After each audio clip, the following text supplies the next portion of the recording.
Olá, gente, tudo bem? Então, estamos aqui para mais uma aula de português, certo? E hoje é a aula de português 3, redação, tá?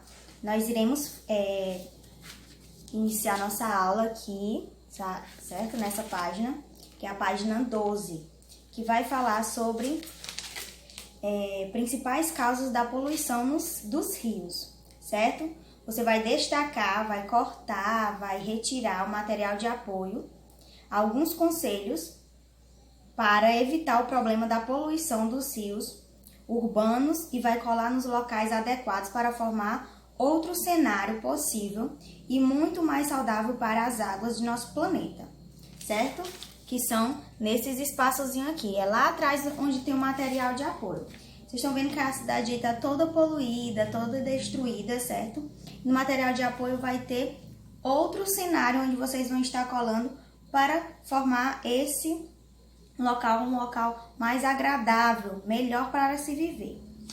Terminando, nós vamos passar para o infógrafo, que nós falamos semana passada, certo? 15, lá na paginazinha 15, tá bom? Na página 15, você vai ver outro exemplo de infógrafo, certo? Que são informações, mas tem imagens, tem as porcentagens. E aqui vai tá dando continuidade a falar sobre o gasto de água por dia. E agora ele está mostrando de outra maneira.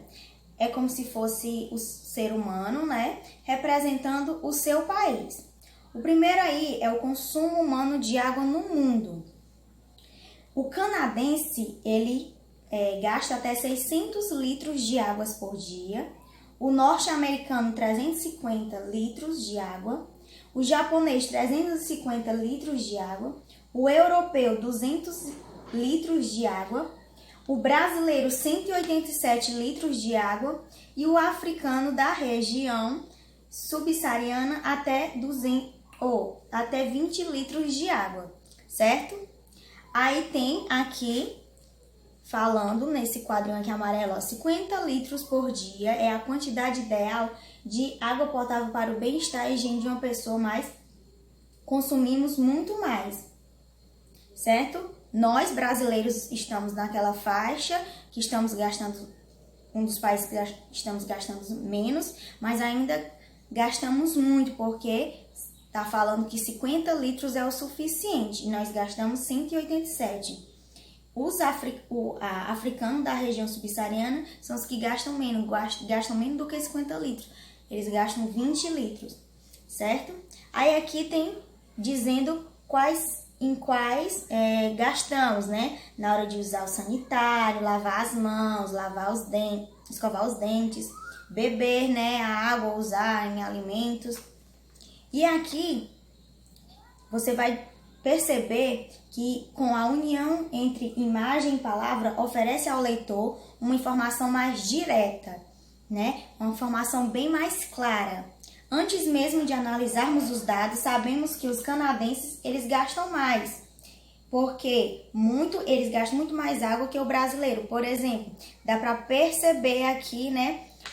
Na imagem mesmo, aqui esse ser humano ele está cheinho. E aqui está pela metade. Agora é a vez de vocês, tá certo? Vocês vão pesquisar como é possível economizar água em algumas situações do cotidiano de uma casa. Como lavar as roupas, lavar a louça, preparar alimentos, escovar os dentes e tomar banho e etc. Dentre outras coisas.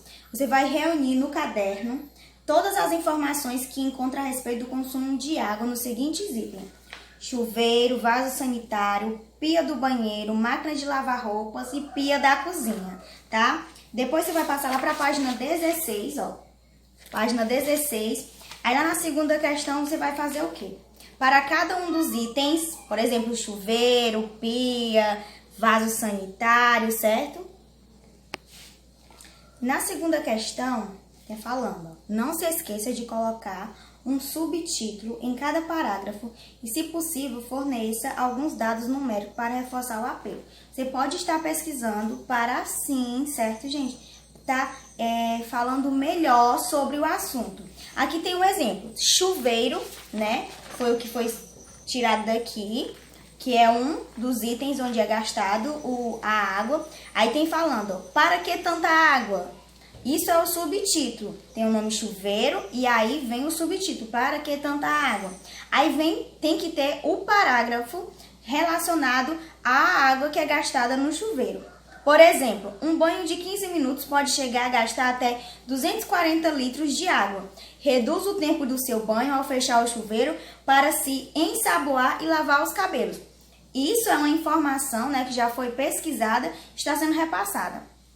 Já que já tem essa informação sobre o chuveiro, você vai pesquisar outra, para não estar a mesma coisa. Vocês são capazes, vocês podem estar pesquisando e vocês têm como pesquisar, tá? Depois disso, você vai escrever um título para o seu infógrafo, certo? Deve ter informações, muita criatividade. Vocês podem estar usando o copo, né, para representar a água. Por exemplo, pode estar desenhando o chuveiro, colocar o nome, depois o subtítulo, tá? O vaso sanitário pode estar sendo substituído pela imagem, tá? Vocês podem estar colando também imagens, pesquisando, para poder ficar melhor, porque o infógrafo tem que ter estatísticas, tem que ter as informações, tem que ter imagens para chamar a atenção do leitor e ficar melhor também a compreensão. Depois que você finalizar, que você vem responder aqui o item 4, certo? Há um subtítulo em cada uma das dicas, há informações que justifiquem a necessidade de redução de consumo de água, há um título no infógrafo, a pontuação foi usada corretamente. Caso você tenha respondido alguma dessas não, você vai ter que voltar no seu texto para ajeitar, porque todas têm que estar corretinhas, todas têm que estar marcadas sim, porque essas informações todas são necessárias, são exigidas para um bom infógrafo. Depois você vai destacar um infógrafo do material de apoio e vai escrever a versão final do seu texto. Só depois que você escreveu o seu infógrafo é que você vai lá no material de apoio, certo? Para isso, você vai usar canetas com cores diferentes para dar um destaque ao título e ao subtítulo. Canetinhas ou até mesmo canetas assim, ó, coloridas, né? Uma vermelha, uma laranja, uma azul. Ou então pode estar escrevendo mesmo de caneta normal e depois pinta de lápis de cor aquela partezinha do subtítulo para poder saber as informações com mais facilidade. Você vai observar que o infógrafo ele apresenta um espaço destinado para cada um dos itens e um espaço para o título, tá? Então, espero que vocês tenham compreendido. É muito facinho de fazer, tá? E também muito divertido de fazer, tá bom? Pesquisem as informações para estar escrevendo direitinho. E qualquer dúvida, vocês podem me chamar aqui. Certo, gente? Então, vocês façam direitinho. Pode ser em folha ofício, pode ser no caderno de vocês. Mas eu peço a vocês que caprichem tanto na letra para poder saber a informação direitinho.